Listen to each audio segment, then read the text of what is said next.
नमस्कार दोस्तों। स्वागत है आप सभी का हमारे चैनल भक्ति ज्ञान में। दोस्तों आज मैं आपको बैसाख मास में सुनी जाने वाली आठों वारों की कहानी सुना रहा हूँ। किसी गांव में एक माँ बेटा रहते थे और बहू भी साथ रहती थी। एक दिन सुबह माँ गंगा स्नान के लिए जा रही थी तो बहू से कह गई कि मेरे बेटे को सुबह रोटी दे देना। उसने कहा कि ठीक है, मैं दे दूंगी। सुबह बेटा उठा तो बोला कि माँ मुझे रोटी दो। यह सुन उसकी पत्नी आई और बोली कि ना तो तुम्हारी माँ यहाँ है और न ही रोटी है, कुछ कमा कर लाओगे तो ही मैं रोटी दूंगी। वह बोला, भगवान मैं कमाना नहीं जानता हूँ। लेकिन बहू नहीं मानी। उसने कहा, अच्छा तुम 4 रोटी आम के अचार के साथ ही दे दो। बहू ने 4 रोटी बनाई और अपने पति को दे दी। वह रोटी लेकर कुएं की मुंडेर पर आकर बैठ गया और भगवान को याद करने लगा। वह बोला, राम मैं कमाना नहीं जानता हूँ। भगवान उसकी बात सुनकर ब्राह्मण का वेश बनाकर आए और कहने लगे कि तुम इतने उदास क्यों बैठे हो। वह बोला, मेरी पत्नी ने कहा है कि जब तुम कमाना जानोगे और कमा कर लाओगे तभी रोटी मिलेगी, लेकिन मैं कमाना नहीं जानता। भगवान बोले कि मैं भी कमाना नहीं जानता हूँ, लेकिन मैं 8 वारों के नाम जानता हूँ। इससे तुम्हारे घर अटूट भंडार भर जाएंगे। भगवान बोले कि तुम चावल के दाने ले लेना और पानी की घंटी लेना। जो बर्तन ढके हुए हैं उनका मुंह खोल देना। जो घर के बर्तन उल्टे पड़े हैं उन्हें सीधा कर देना। भगवान के रूप में ब्राह्मण ने कथा कही और उसने सुनी। रविवार, सोमवार, मंगलवार, बुधवार, बृहस्पतिवार, शुक्रवार, शनिवार 8 वारों का आसरा भरियो पीहर सासरा। इसके बाद उसके घर में अटूट भंडार होते चले गए। घर पहुंचा तो उसकी पत्नी ने पूछा कि क्या लाए हो।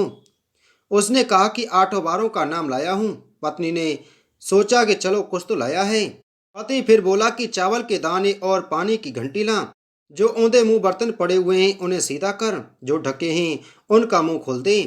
पति ने कही, पत्नी ने सुनी। रविवार, सोमवार, मंगलवार, बुधवार, बृहस्पतिवार, शुक्रवार, शनिवार 8 वारों का आसरा भरियो पीहर सासरा और अटूट भंडार होते चले गए। अपनी पत्नी से उसने एक दिन कहा कि मैं बेटी से मिलने जा रहा हूँ। फटे से कपड़े पहन बेटी के यहाँ गया तो बच्चे बोले कि नाना आए हैं, नाना आए हैं। बेटी बोली कि नाना क्या लाए हैं। 2 दिन की मुफ्त रोटियां तोड़ने आए हैं। बेचारा सोचने लगा कि गरीबी सब कहलवा देती है मुख से। पिता ने बेटी से कहा कि बेटी मेरी 8 बार की कहानी सुन ले। बेटी ने जवाब दिया कि पिताजी मेरा झूठा मुंह है, और पिता भूखा ही सो गया। अगले दिन बेटी को पिता पर तरस आया और कहने लगी कि पिताजी आप अपनी कहानी सुनाओ। पिता बोला कि चावल के दाने ला, पानी की घंटी ला, जो औंधे मुंह बर्तन पड़े हैं उन्हें सीधा कर और जो ढके हुए हैं उनका मुंह खोल दे। पिता ने कही, बेटी ने सुनी। रविवार, सोमवार, मंगलवार, बुधवार, बृहस्पतिवार, शुक्रवार, शनिवार 8 वारों का आसरा भरियो पीहर सासरा और अटूट भंडार होते चले गई। बेटी टोकरी भर भर कर बांटने लगी। बेटी के पड़ोसनों ने जब सुना कि तुम तो कहती कि तुम्हारा बाप कुछ नहीं लाया है, तो ये इतना सामान जो तुम बांट रही हो ये कहाँ से आया है। बेटी ने जवाब दिया कि मेरे पिता तो खाली हाथ ही आए थे।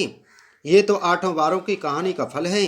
पड़ोसन बोले कि अपने पिता को कहो कि वह हमें भी 8 वारों की कहानी सुना दे। पिता ने कहा कि आज तो मेरा मुंह झूठा हो गया है, लेकिन कल मैं कहानी सुना दूंगा।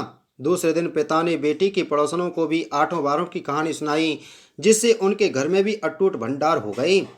जैसे भगवान के वेश में ब्राह्मण की 8 वारों की कहानी से सबके भंडार भर गई, उसी तरह से कहानी कहने वाले, सुनने वाले और सभी के परिवार वालों के घर के भंडारे भर जाएं।